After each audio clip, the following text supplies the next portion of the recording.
5월 1일 오늘의 말씀은 시편 119편 1절에서 16절입니다.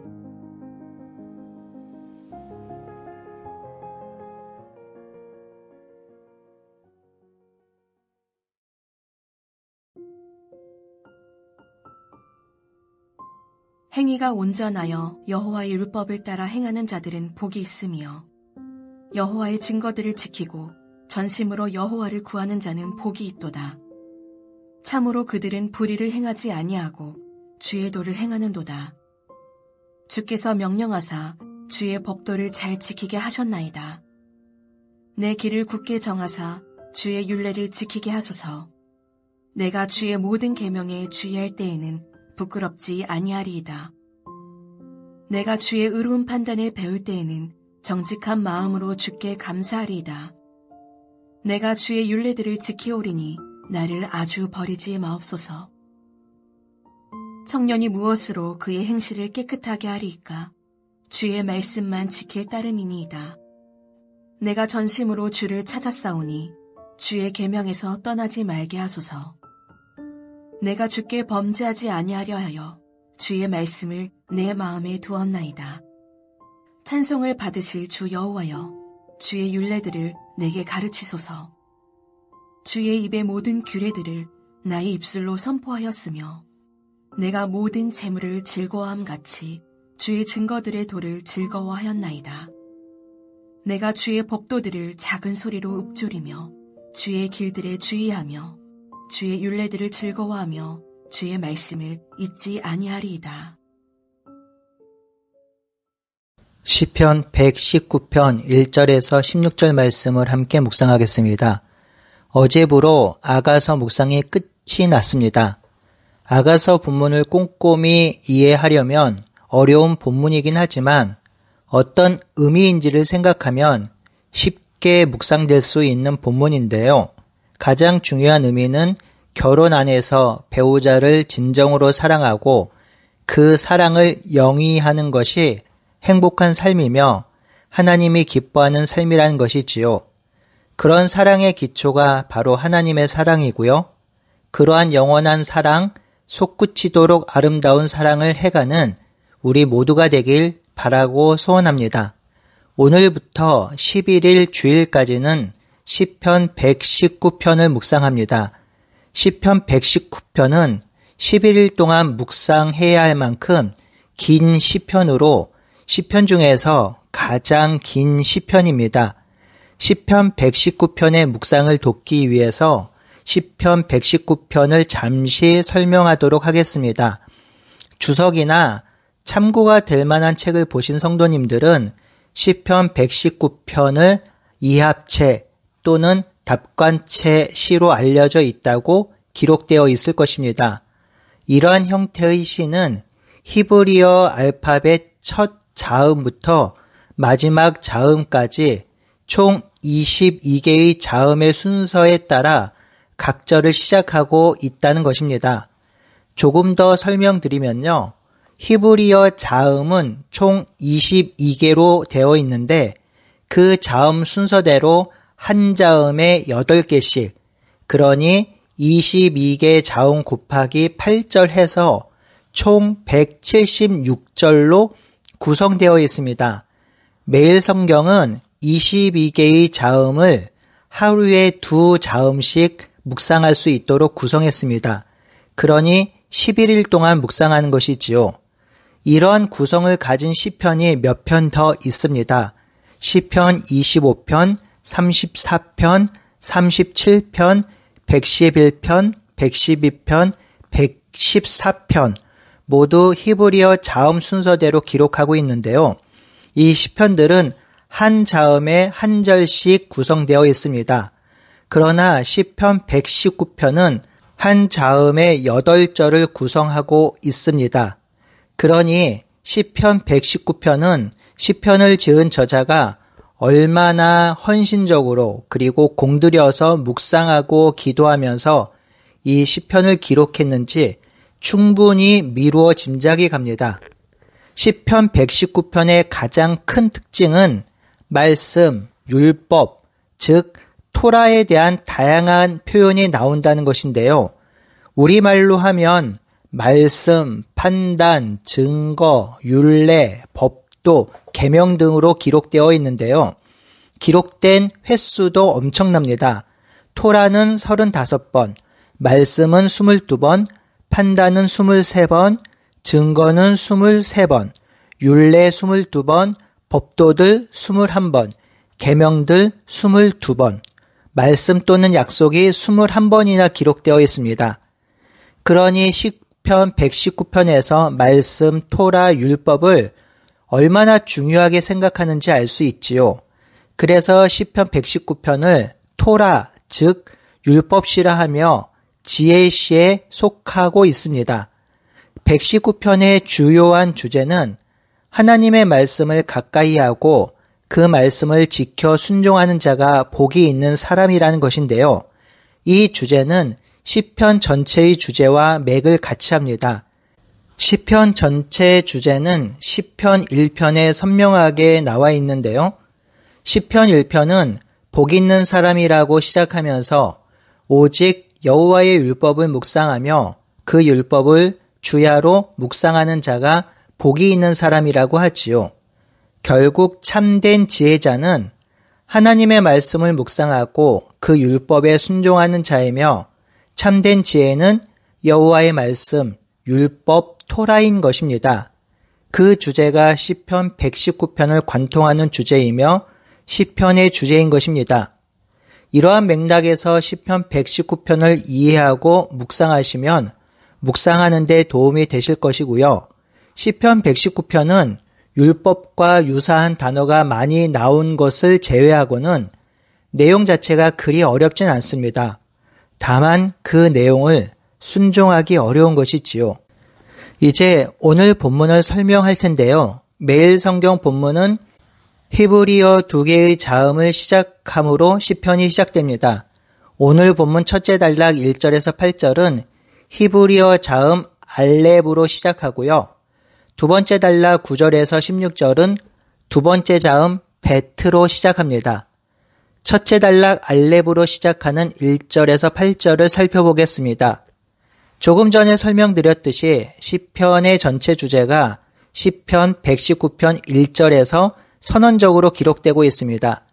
행복하고 복이 있는 사람이 누구인가 하는 것인데요. 바로 행위가 온전하며 여호와의 율법을 행하는 자라고 합니다. 2절도 같은 의미의 반복이지요. 여호와의 증거들을 지키고 전심으로 여호와를 구하는 자가 복이 있다고 하지요. 그런 자가 행복하다고 하지요. 이 행복, 복은 예수님께서도 말씀하셨습니다. 우리가 주일 예배 때에 산상수훈 말씀을 묵상하고 듣고 있는데요. 예수님이 복이 있는 사람은 심령이 가난한 자, 애통하는 자, 긍휼히 여기는 자라고 하면서 결국 여호와의 말씀대로 사는 자가 행복한 사람이라고 알려주십니다. 이 말씀은 내용은 이해가 되지만 동의하고 따라가기가 쉽지 않습니다. 순종하기 어렵다는 말이지요. 하지만 여호와의 말씀이 진리이므로 여호와의 말씀을 경외하고 그 말씀을 따라 사는 삶이 행복한 삶, 복된 삶임을 꼭 기억하며 그 선언을 믿으며 오늘 하루도 예수님의 말씀대로 살아감으로 참된 복과 행복을 누리는 하루가 되길 바랍니다. 3절, 4절은 그 사실을 알고 있는 하나님의 백성들은 불의하지 아니하고 주의 도를 행하였고 주께서도 주의 법도를 잘 지키게 하셨다고 합니다. 5절에서 8절은 여호와의 계명을 지키는 자들의 기도와 간구입니다. 5절에 내 길을 굳게 정하사 주의 율례를 지키게 하소서. 내가 주의 모든 계명에 주의할 때에는 부끄럽지 않게 하소서. 시인은 일상에서 율례를 지키며 주의 계명을 지킬 때 부끄럽지 않게 도우시길 기도하고 있습니다. 뿐만 아니라 7절에는 내가 주의 의로운 판단으로 배울 때는 정직한 마음으로 주께 감사할 것이라고 합니다. 사실 이 말씀은 우리에게 매우 도전이 되는 말씀입니다. 때로 우리는 내가 잘되고 은혜를 누리는 말씀을 좋아하지만 율법, 율례, 산상수훈과 같은 말씀은 부담스럽기에 그 말씀을 들을 때 감사함으로 나아가기가 쉽지 않습니다. 하지만 시편 기자는 그러한 말씀, 순종하기 어려운 말씀을 들을 때에도 감사하겠다고 하는 것이지요. 또한 율례를 지킬 것이니 나를 아주 버리지 말아달라는 겸손한 마음으로 주님께 나아가고 있습니다. 이 단락에도 토라, 즉 율법과 유사한 다양한 표현이 나오고 있지요. 계명, 법도, 율례, 의로운 판단, 명령 등이 그것입니다. 1절에서 8절은 시편 119편의 주제를 잘 드러냅니다. 두 번째 단락 9절에서 16절은 히브리어 두 번째 자음 베트로 시작합니다. 9절은요, 청년 때 자주 듣고 외웠던 구절인데요. 청년이 무엇으로 그 행실을 깨끗게 하리이까? 주의 말씀만 지킬 따름이라고 하지요. 이 구절은 무엇으로 청년이 자기의 길을 깨끗하게 하겠습니까? 라는 질문에 대한 답으로 결국 여호와의 말씀을 지키는 것이라고 답을 합니다. 여기서 듣는 대상은 청년인데요. 청년 때는 많은 생각이 있는 때이며 많은 유혹을 받을 때입니다.